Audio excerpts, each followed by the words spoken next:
Então, gente, na aula passada a gente discutiu um pouco sobre a questão dos métodos de esgotamento de vala, de escoramento, né? E nessa aula de hoje a gente vai conversar um pouquinho mais sobre os serviços complementares que fazem parte aí dessa instalação da rede coletora.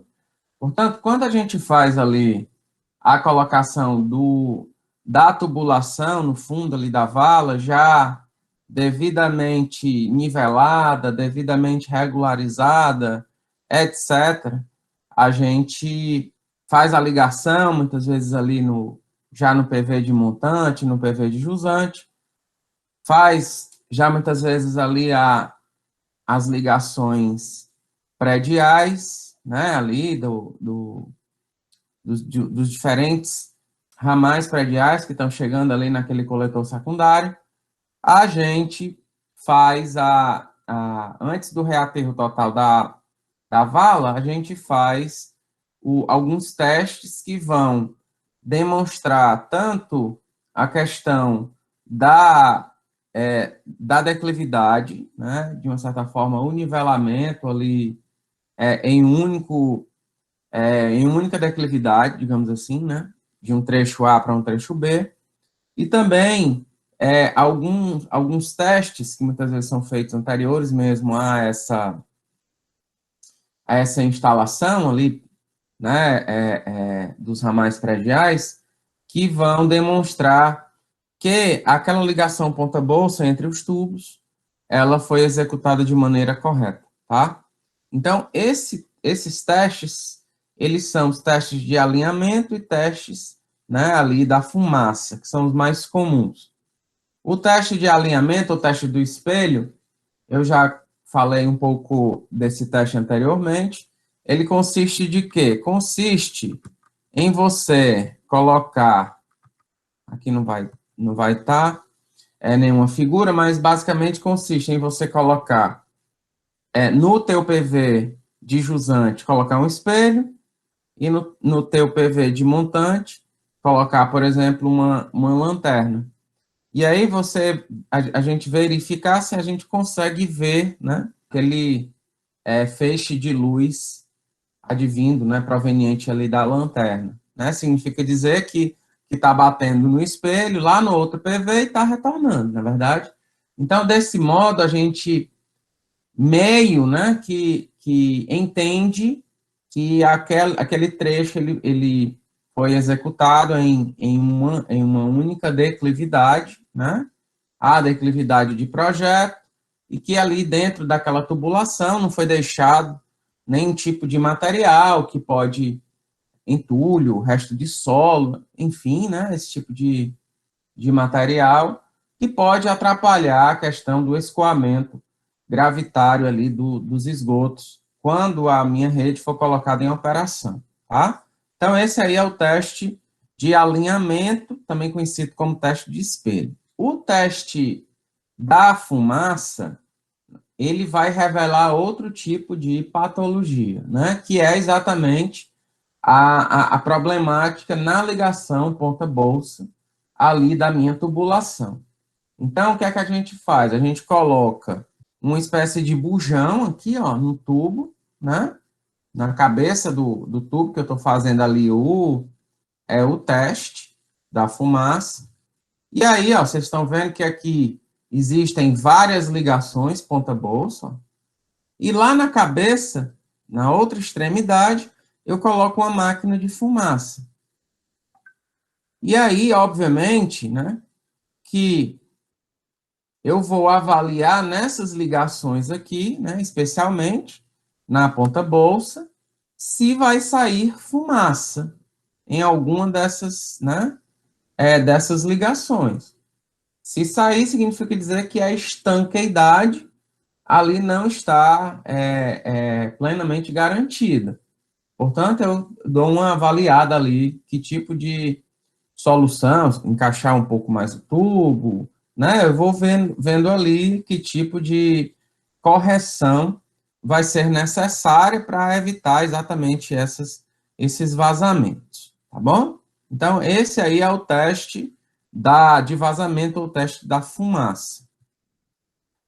Bom, esses aí são os dois principais. Existem outros, porventura, tenham a adoção em diferentes partes do Brasil? Tem, mas esses aí são os mais comuns, tá bom? E aí, quando a gente promove aqui o reaterro total da vala, que se chega ali a uma altura igual à cota do terreno natural menos a altura ali de recomposição do pavimento, que pode ser um pavimento asfáltico, que pode ser ali um paralelepípedo, etc. Eu vou fazer o processo de recomposição ali do pavimento, não necessariamente pavimento asfáltico, apesar de que a grande maioria é. Bom, então, quando eu estou trabalhando com a recomposição do pavimento asfáltico, aí a gente contrata, né, a empresa contrata uma empresa especialista em pavimentação que vai fazer a recomposição ali do pavimento, ou muitas vezes a própria construtora, né, que tem também essa expertise, compra o asfalto ali, pré-usinado, né, aplica e faz a recomposição do pavimento. Obviamente, né, que quando é feito esse tipo de recomposição de pavimento asfáltico, às vezes o nível de qualidade não é o mesmo, muitas vezes, utilizado ali no pavimento mãe, né? Portanto, a fiscalização tem que ser bastante rigorosa em relação a esses trabalhos, né, com tipo de pavimento, né, de mistura asfáltica, qual a questão da temperatura, a questão da compactação. Para quê? Para que o pavimento ali que está sendo colocado tenha ali minimamente, né, uma proximidade ali a qualidade do material asfáltico, da mistura asfáltica, do pavimento como um todo, né, que ali tem base, subbase, etc., né, ali do teu trecho que tá sendo executado, tá bom? E aí, depois disso, né, esse trabalho normalmente é precedido por uma etapa de imprimação, né, que é exatamente a aplicação desse material betuminoso na cabeça ali da vala, visando exatamente preparar ali a superfície para o recebimento da mistura asfáltica que vai vir em seguida.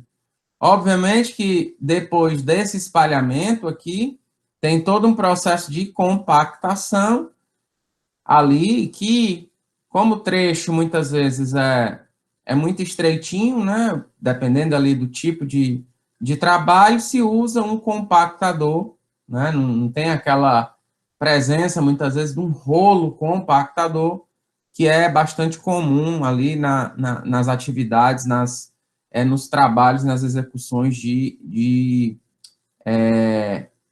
ruas asfaltadas. Então, tem a compactação e depois disso tem a etapa de limpeza ali do trecho, ou seja, se eu tenho material sobrando e eu vou utilizar em alguma outra parte ali do sistema de esgotamento sanitário, tem um transporte desse material, né? Por exemplo, para aqueles locais que já se sabe que vai se deparar com material de terceira categoria, por exemplo, ou se tem material em abundância, já proceder à questão do bota fora desse material. Obviamente que eu não posso deixar um monte de entulho, um monte de resto de solo, resto de material ali nas vias públicas, né? Então, a construtora, a empreiteira, né, aqui tem que proceder a essas atividades de bota fora, de limpeza ali do trecho. E aí, obviamente, que depois disso, vai se fazer as mesmas coisas que a gente comentou nesse módulo aqui de construção de redes coletoras, ou seja, vai se ter uma nova ordem de serviço para um novo trecho, vai se realocar toda a parte de sinalização para esse novo trecho, com aquelas fitas zebra, com as sinalizações, com as iluminações noturnas, proceder a questão do desvio de tráfego, enfim, você tem todas essas coisas que a gente comentou para esse trecho, né, aqui em questão, tá bom? Beleza. E aí, minha rede foi construída, foi colocada em operação, a concessionária de saneamento assumiu ali a questão da operação do sistema, e aí depois, né, essa companhia de saneamento, ela tem que proceder às atividades de manutenção de redes coletoras de esgoto. Essas manutenções, elas dizem respeito, por exemplo, a manutenções preventivas e corretivas, vamos supor, de limpeza, né, ali, contínua, dos diferentes trechos que vão compor o meu sistema de esgotamento sanitário, ou seja, mesmo eu trabalhando com atingimento de tensão trativa superior a 1 pascal, mesmo eu trabalhando com todos aqueles critérios que nós conversamos, tem-se a deposição, né, ali de material grosseiro, tem-se a deposição, muitas vezes, de areia, e tem-se a presença de gordura, que acaba chegando ali no esgoto, né, que tem esse material oleoso e gorduroso, tem a densidade, né, ali menor do que a densidade da água, do líquido, do esgoto, né, que é 99,9% de água, e esse material acaba por flutuar, né, e chega nas tubulações de esgoto, mesmo nas edificações, tendo ali caixas de óleo, de gordura, né, tem-se a chegada desse material, tá?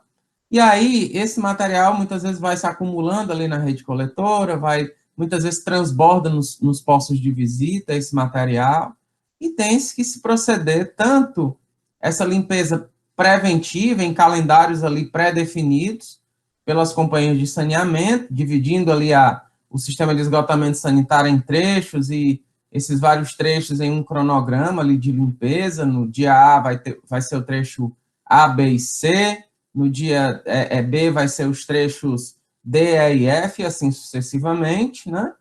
Ou também se trabalhando com manutenções corretivas, ou seja, tem um extravasamento ali de gordura num PV, tenho lá um extravasamento de esgoto em um dado PV, que ligam lá para a companhia de saneamento e diz, ó, aqui na rua X está havendo extravasamento do meu PV. Aí a companhia de saneamento manda equipes ali para fazerem a limpeza, né?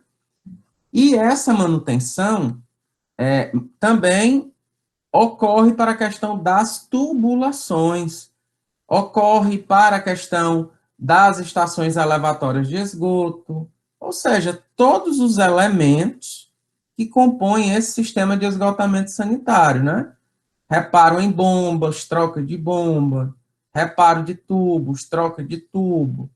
Quando eu vou trocar um tubo, tanto pode ser a troca de tubo a partir de um método destrutivo, como a gente viu, né, de construção, né, de rede coletora, quanto também pode ser a partir do uso de um método não destrutivo de construção de redes coletoras.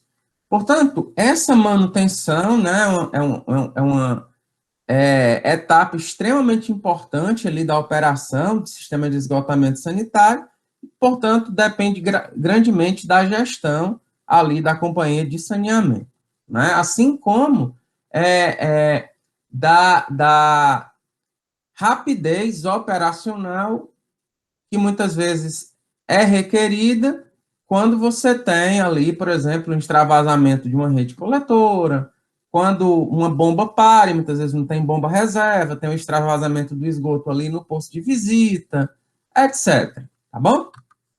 Beleza. Então, dentro dessas atividades que eu mencionei, de troca de tubulação, um dos problemas recorrentes em tubulações de concreto simples e especialmente concreto armado, né, é exatamente a questão da corrosão, né? Então, a corrosão em tubulações de concreto, né, em manilhas aí de concreto armado, é exatamente decorrente de alguns problemas de geração de gases odorantes nas tubulações, e isso acontece por pela transformação ali da matéria orgânica presente ali nos esgotos. Essa matéria orgânica, por exemplo, advinda ali das fezes, de resto de comida, enfim, né, dessas várias fontes que a gente discutiu em aulas passadas, e da presença de sulfato, que também está presente ali, né, na própria água, está presente ali, esses compostos de enxofre estão presentes muitas vezes em alguns aminoácidos que vão compor as proteínas ali presentes na matéria orgânica, e que com essa atividade microbiana, que acaba acontecendo na própria tubulação de esgoto, você tem, né, tem-se a geração de gases odorantes, especialmente o sulfeto de hidrogênio, ou o gás sulfídrico, como é mais conhecido, né? O gás sulfídrico é aquele gás que tem o odor de ovo podre, né? Que é bem característico, que a gente conhece quando passa ali perto perto de um posto de visita, em algumas partes, muitas vezes da cidade, que tem a chegada de esgotos in natura, né? E aí, então, isso é bem característico, esse odor, né, de ovo podre, e que, como a gente já discutiu, o metano, que também está presente ali naquele biogás, ele é inodoro, então a gente não consegue perceber o metano como a gente consegue perceber o gás sulfídrico, que mesmo em concentrações muito baixas, a gente consegue perceber a presença dele. Então, por que que isso acontece? Isso acontece exatamente porque ali no esgoto, que tem a presença de matéria orgânica e tem a presença desse sulfato, ó, e como dentro aqui do líquido, uma parte, né, desse líquido tem ali baixíssimas concentrações de oxigênio dissolvido, né, a maior parte dele, né, você tem a instalação de um processo anaeróbio ali, e esses micro-organismos anaeróbios, notadamente as bactérias redutoras de sulfato, conhecidas como BRS, elas transformam a matéria orgânica usando o sulfato como aceptor final de elétrons, ou seja, processo aeróbio, que a gente muito bem conhece, a nossa própria respiração aeróbia, é um processo em que o oxigênio é o aceptor final de elétrons. Mas para processos não aeróbios, né, por exemplo, processos anaeróbios, a gente tem a utilização de outros aceptores de elétrons.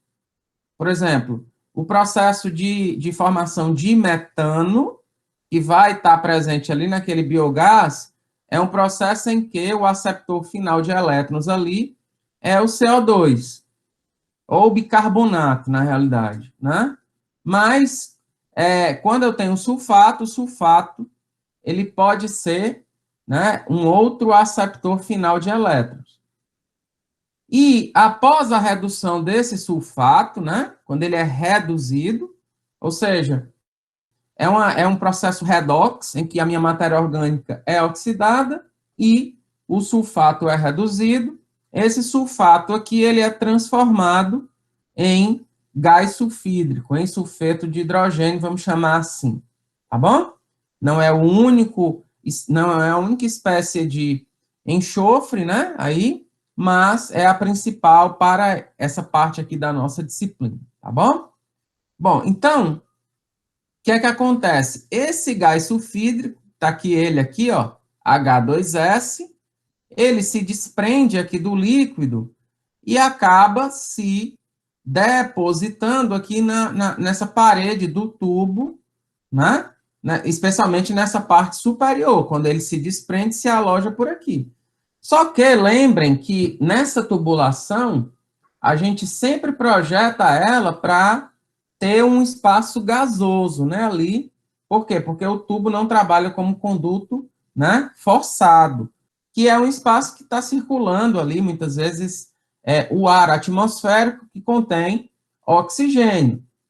E eu tenho vapor de água também, né, circulando por aqui, que acontece exatamente uma reação aqui em cima, olha, desse sulfeto de hidrogênio, desse H2S, com esse oxigênio que está presente ali no ar atmosférico, 21%, como a gente bem sabe, né? E aí eu tenho uma outra reação química aqui, olha, que vai formar H2SO4 ou ácido sulfúrico, né?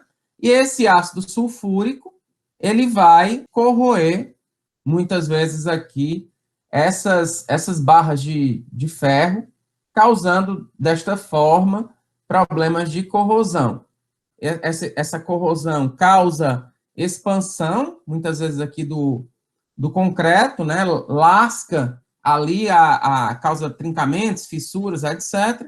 E nós temos uma outra problemática aqui do H2S, que é exatamente que ele ataca alguns componentes, né, do cimento, que exatamente vão dar a resistência à compressão que a gente muito bem conhece. Tá? Então, você tem um efeito duplo negativo da presença do H2S. Primeiro deles, no próprio cimento, né? E a consequente perda da resistência ali à compressão, e no outro componente ali do aço, né? Que dá resistência à tração ali, né? Que pela corrosão você tem ali problemas não só no ferro em si, né? Quanto também no próprio concreto, tá bom? Beleza. E o que é que isso lidera no final? Lidera a problemas de exposição aqui da tua armadura, lidera a problemas de corrosão em si, né?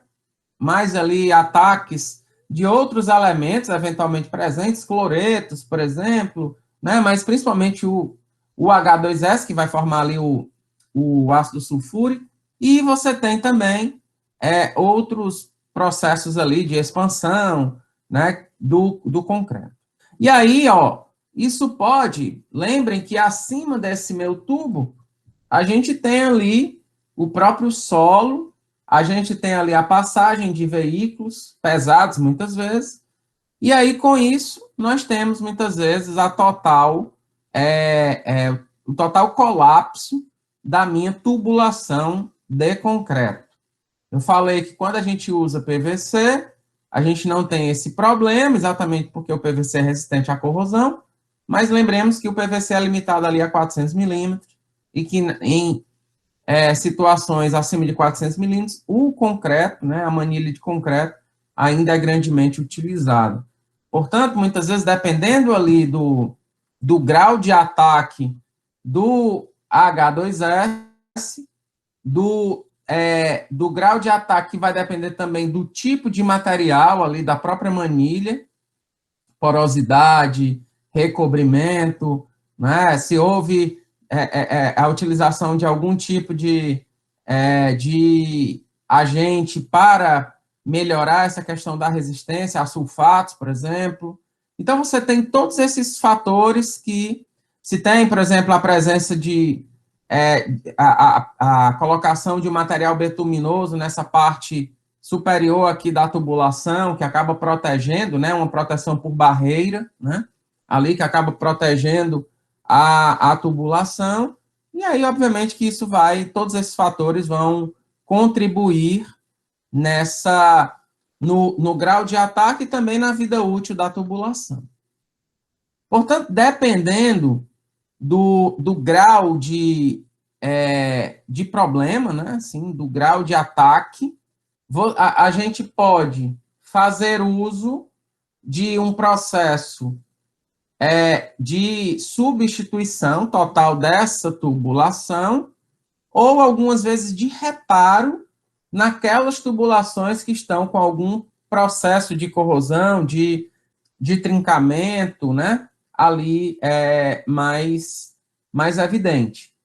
E aí a gente usa, muitas vezes, uma técnica não destrutiva de reparo nessa tubulação, como eu vou falar mais para frente. Portanto, estão vendo aqui o grau, né, de ataque aqui do H2S, né, dos problemas aqui na tubulação. Esse aqui, estão vendo outras fotos do grau de ataque nas tubulações de concreto. E aí, obviamente, que para aqueles trechos que eu observo, eu posso remover todo o solo, né, acima da tubulação até chegar nela e aí substituir. Obviamente que para isso eu tenho que muitas vezes fazer bypass, né, ali. Por quê? Porque tem esgoto chegando naquele trecho. E aí eu tenho que muitas vezes fazer a colocação de uma tubulação auxiliar, ou muitas vezes tamponar ali o meu aquela tubulação que está chegando. Enfim, a concessionária, né, a empresa de saneamento vai saber como proceder. E aí, obviamente, que aí eu removo o material, chega na tubulação, eu retiro e coloco uma tubulação nova ali, executo o trecho, e aí espero mais alguns anos, né, de vida útil daquele trecho que foi substituído. Isso é uma técnica destrutiva de substituição de tubulação. E tem também técnicas não destrutivas de reparo nessas tubulações de concreto. Uma vez mais, tudo vai depender do grau de problema, né, ali da minha tubulação, do grau de comprometimento da minha tubulação, do tamanho ali do estrago feito pelo gás sulfídrico. Para aquelas tubulações que foram inspecionadas e que ali tem uma corrosãozinha mais aparente, tem ali um vazamento pequeno, mas não tem, tipo, uma total perda ali da área transversal da tubulação, eu posso utilizar um método não destrutivo de reparo. E dentre os métodos não destrutivos de reparo, existe o método chamado de CIPP, CIPP, né, que é CIPP, né, que é dessa sigla, né, de Cured in Place Pipe, né, CIPP, Cured in Place Pipe. Ou seja, ele vai consistir da colocação de um tubo dentro de outro tubo, né, um tubo ali de um material compósito, dentro da minha tubulação, por exemplo, de concreto. Então, como é que é feita essa colocação, né? Primeiro, eu tenho que avaliar o grau ali de comprometimento daquela tubulação em concreto. Aí, normalmente, o que é que acontece? Se coloca uma espécie de câmera aqui, ó, e essa câmera, ela tem um elemento que move ela, né, com uma espécie de robozinho, que ela fica tipo um circuito interno. E ela faz, né? Vai para frente, para trás, e a pessoa de fora vai avaliando o grau de deterioração da tubulação. Normalmente, a tubulação ela está mais problemática na parte superior, né? Então, depois disso, que tá ok, aí dependendo da resistência que eu precise, dessa minha camisa que vai ficar internamente na tubulação de concreto, por exemplo, eu vou preparar essa mistura aqui de materiais, né, compostos, que tem que ter uma flexibilidade para a colocação, e depois que esse material for curado, né, daí o nome, né, de CIPP, a gente ter uma resistência elevada, né, dessa camisa, tá? Então, como é que é feito? Ele é transportado em um caminhão refrigerado, né, aqui. Aí, ele é colocado dentro da tubulação. Depois, ele é, tipo, insuflado. Ele é insuflado e eu jogo uma espécie de vapor de água, né? Vapor de água quente, que vai fazer exatamente a cura da tubulação, ou seja, ela vai enrijecer dentro da tubulação de concreto. E aí, depois disso, com um robô, né? Esse mesmo robozinho que tem uma parte com a câmera que vai fazer a inspeção, ele tem a possibilidade de cortar essa minha tubulação para exatamente promover a ligação predial aqui, né? Porque senão não ia ter como, na verdade, eu ter essa colocação se o esgoto não conseguisse chegar adequadamente ali na minha tubulação, tá? Obviamente que, por exemplo, quando eu utilizo essa mesma técnica, vamos supor, no interceptor, que a gente sabe que normalmente não tem ligações das casas nesses interceptores, fica muito mais fácil, né? Porque eu só vou colocar a tubulação, a camisa, num PV de montante, num PV de jusante, e eu sei que ali não tem nenhuma contribuição a mais chegando fora dessas que estão chegando no meu PV. Então, fica mais fácil, muitas vezes, essa colocação. Mas quando a gente coloca, vamos supor, num coletor secundário, a gente tem que fazer, né, muitas vezes, esse corte para promover essas ligações.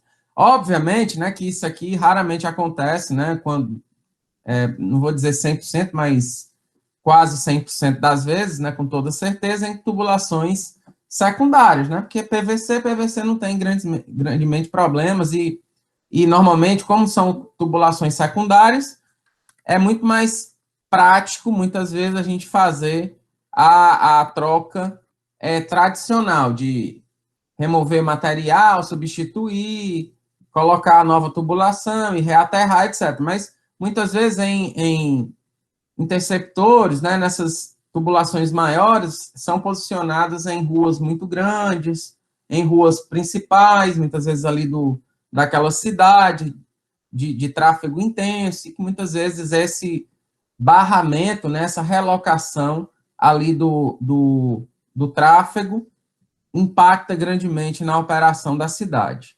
Então, isso é para vocês entenderem mais ou menos como seria anteriormente a colocação do CIP, né? Problemas aqui de corrosão, etc. E depois da colocação do bolsão, olha lá. Isso aqui é ele sendo insuflado, né? E, uma vez mais, né?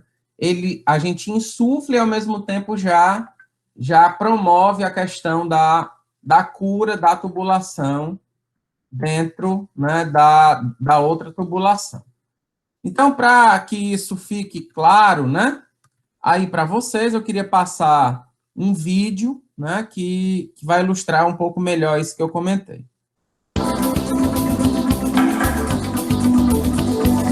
Огромна дупка се отвори на столичния булевард Пейо Яворов. Част от платното в посока телевизионната кула пропадна и зейна дупка с дълбочина 5 метра. ВиК аварията причини огромни задръствания, на мястото е Борислав Лазаров.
тръби в София без копаене на дупки. Това става възможно благодарение на японска безизкопна технология, която беше приложена при ремонт на стар водопровод в района на алея Яворов, който захранва централната градска част. Използването на тази техnologia. Ok. Então, gente, espero que tenha dado para vocês entenderem um pouquinho mais, né, sobre a questão da técnica de CIP, né, CIPP, e é basicamente isso que vocês viram, né, ou seja, e que eu expliquei. É uma tubulação dentro da outra, que tem o preparo da resina, que é uma mistura de materiais que vão compor essa resina, materiais compósitos, e aí você tem o transporte da resina, a aplicação e a cura ali com o vapor de água quente, e aí ela pode ser, essa mesma técnica, né, pode ser aplicada não só para esgoto, mas para todo e qualquer tipo de tubulação que esteja apresentando algum tipo de vazamento, o processo de deterioração, e que a técnica tradicional se torne, muitas vezes, inviável, né, pela profundidade, pela questão do tráfego, como eu falei, né, que vocês observaram nos vídeos, que é muito indicado nessas situações, né, e aí, obviamente, que é muito mais cara do que a técnica tradicional e que, por causa disso, tem que ser pensada com bastante critério e cuidado antes da adoção da referida técnica. E aí, só para a gente finalizar a nossa aula de hoje, eu queria apresentar mais algumas coisinhas. Beleza. Uma outra, muitas vezes, demanda aí dos serviços de operação é a detecção de ligações clandestinas da água pluvial na rede de esgotamento sanitário. E aí, aquele mesmo teste de fumaça que eu expliquei para vocês ali na construção do trecho, né? A gente utiliza para essa verificação de ligações clandestinas. Só que aí já vai ser diferente, olha.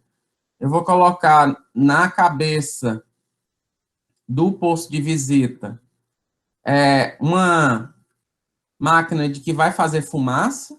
Essa fumaça ela vai entrar, né, assim, na tubulação, que vai ter as ligações, em teoria, ligações prediais, né, de esgotamento sanitário. Só que, às vezes, o que é que acontece?